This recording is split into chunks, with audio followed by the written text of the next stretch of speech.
All right. I'm putting headphones on today because apparently my yesterday. So we got the rundown here. I'm just gonna share this. Fuck it. Let's just let it run. All right. So this is Dragon Den 422. Is there like a full screen that I can do? I actually did like a full preparation for this one, so you're welcome. All right. That's as full as we can make it. All right. So before starting though, I just want to talk about my weekend. I went sailing on the bay in Rio de Janeiro. So these are just some pictures from that. It's pretty dope. One thing I talked about in my first live that I do think is kind of important is that like if you like we kind of underestimate the degree to which like people's political or like general opinions are based off of vibes. Like you know, uh, people just want to be part of movements and groups that they think will make them like happy, right? Like they see people who are successful and are doing well and they just want to be a part of that. So if you're EAC, if you're pro tech, pro America, you're living a good life, be public about it, share it, let people know, because besides, yeah, I mean, like there's always the idea of it being like kind of conceited to do that, but at the same time, like I do think it's a good advertisement for your values if you say basically like, hey, this is you know like this is kind of the life that you're gonna have if you are pro tech, pro acceleration, pro all these types of things. That's just actually a theme I'm going to touch on throughout this entire episode. So let's go to the rundown. What I'm going to go over today is my most based CEO list. I kind of want to make this a weekly list, but I'm going to see how much I like doing that. If I don't like it, I'm just going to stop. I'm just talking about AI regulation, this Gundo article in Forbes, Australian Internet, Alex Karp, who's the CEO of Palantir, Colombia protests. I've been talking about that a lot, but I still, I think it's important. And what I want to talk about also is just like it's linked to the general deceleration movement and what these two things have in common, because I think it's actually like really important to understand the way these things are linked and like the overall ideology that permeates these people. Then the race for the EPL, Chinese Grand Prix, and also like some just like funny stories about California stupidity. But just to start off with, like I got 0 people tuning in right now. Still putting out these lives. I'm still going to do it, honestly, as long as I feel like it, because I am having a lot of fun, and people are watching them after. But I do kind of feel a little bit like Michael Scott in that episode of The Office, the convention. Was that like season 3, episode like 3 or something, where basically like he has this huge party and he tells everybody like, hey, show up to the party, and no one shows up. That's basically what these lives are, me telling everyone to show up to the party and like nobody's showing up. But we're just gonna keep going through it, man. All right, so my most base CEOs list right now, number 5 I have Jensen Hung. I mean, his name is Jensen Huang, but obviously, like I'm changing up all these names. I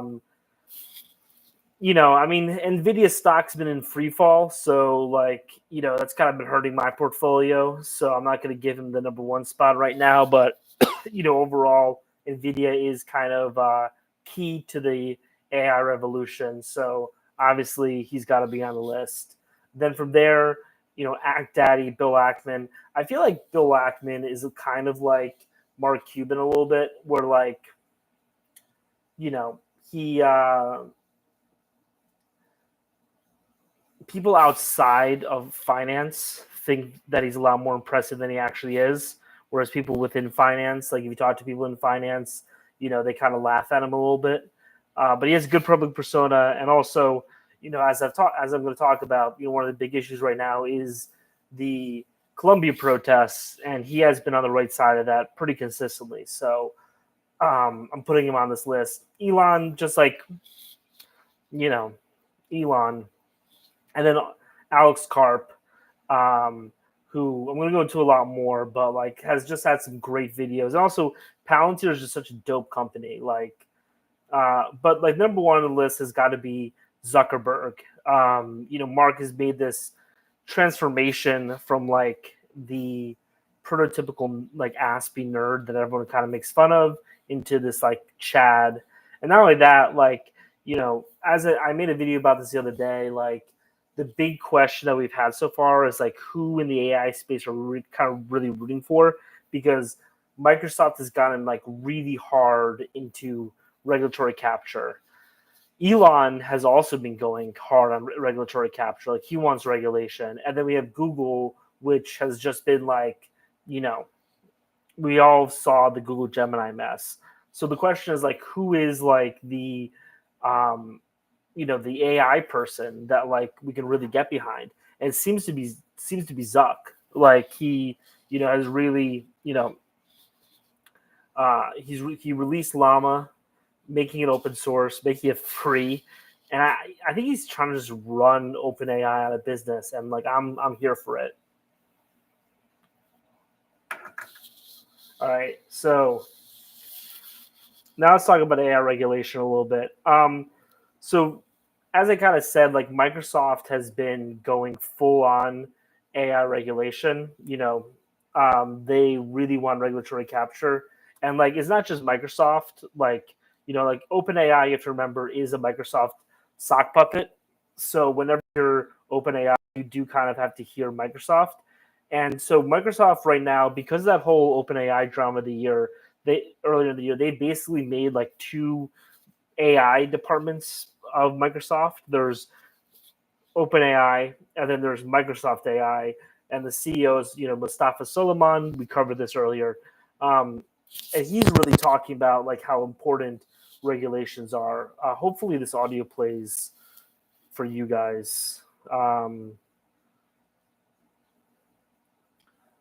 Let's play. And the EU have a huge piece of regulation called the EU AI Act.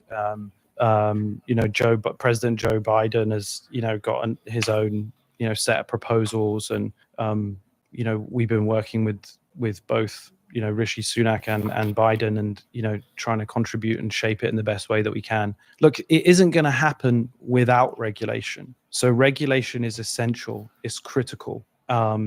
Again, going back to the precautionary principle. Yeah, so the whole idea that regulation is essential what this channel is all about. I think that AI regulation is really just going to entrench the winners and is, going to make it harder for new people to compete. And, we're also going to see a bunch of issues like Google Gemini, right, where we have a few people with a very specific political agenda, controlling the narrative. And the narrative is going to be, that the Pope is an Indian woman. At the same time, like Draghi, Mario Draghi, for some reason I forgot his first name, has been complaining that the EU has been putting in all these regulations. China and the United States aren't following by those rules. And, what's been happening is that the EU has been slowing down, and the US and China have been speeding up and have been leaving the EU in the dust. Of course, because he's European, he's gotten the complete opposite lesson from this than he should have.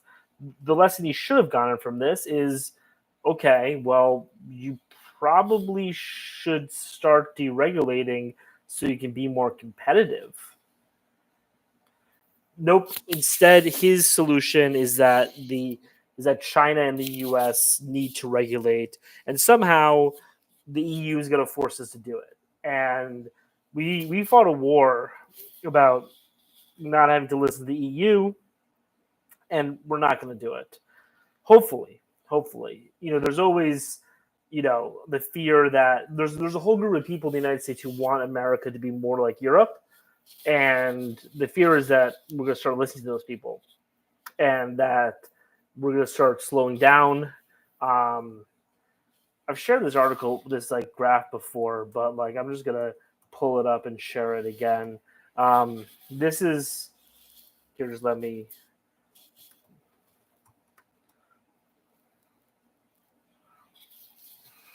Uh,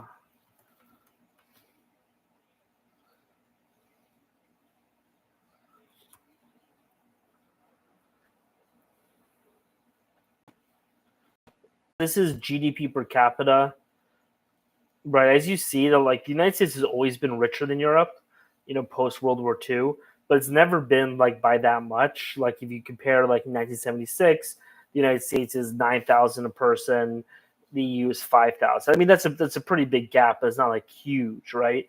Like they're both like increasing at the same rate. But then like around 2009, the EU starts decelerating, and the EU as a whole is poorer today than they were in 2009. Like 2009 was $42,000 a person. Today is 40,000 a person. While the United States was 48,000 a person in 2008, and right now is 76,000. So we've almost doubled our GDP per capita. Americans are almost twice as rich today as we were 15 years ago, while the EU is poor. And this is the thing, like I saw somebody make this point, and like I wish I remembered who it was, but like it was that like Americans go to Europe and we see like the quality of living and we're like, oh my God, this is so like cute and so quaint. Like I can get so much with my money. Like I even like had this feeling when I was in Madrid. I was in Madrid a few months ago and I was like, oh, like, a sandwich and coffee costs so little.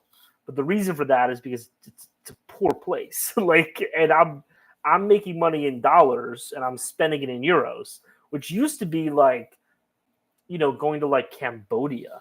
You know what I mean? Where you get this huge, dollar to euro difference. But no, like, I mean, the dollar to local currency difference. But now Europe is just as, like, you go to Bangkok, like, you're just as likely to spend as much money going out for a night in Bangkok as you are in Europe. Let's just say that. And that is very bad for Europe because Thailand is growing and Europe is not. With this article in Forbes about the Gundo, if you don't know what the Gundo is, it's El Segundo in Los Angeles.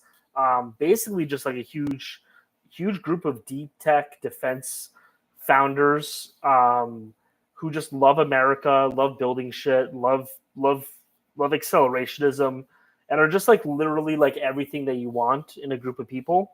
Like at least what I want in a group of people. And they've been kind of like flying under the radar for a little bit, but there's been this Forbes article about them, and I think that the Gundo is about to blow up, and I'm happy about that. I really like. I'm going to get to this when we talk about the California Decels or like the Columbia Decels, but like there's a huge culture war in America going on, I think, right now between people who just like want America to grow, want America to be better. Like, yeah, there are some problems, we should fix them, but really like focus on like building shit and making the world a better place. And a lot of people who just, want to like agitate and are like socialists and all that type of stuff. And, this is the reason why I started my episode with pictures from me going on a yacht this weekend, is that, in this fight, it's not just a fight about ideas, it's about a fight about perception. And like, if you just have a bunch of dope chads in El Segundo and you have fucking, Mark Zucker Chad, being all about, actual open AI, then like that's going to help shift minds. You're going to have young kids or even like old people, not like old people, but like older people, like looking at like this group and that group, this group that's like protesting in favor of Hamas and like getting arrested and like screaming. It's a bunch of trust fund kids and stuff. And then you have another group of people who are just, just fucking zonked out, making dope things, making a lot of money, having a lot of fun, living life. People working remotely, being able to do that because of tech. And, we're gonna win a lot of hearts and minds that way. For people, are just gonna be like, hey, you know what, like, whoever's right or wrong, I just want to be on these guys' side. So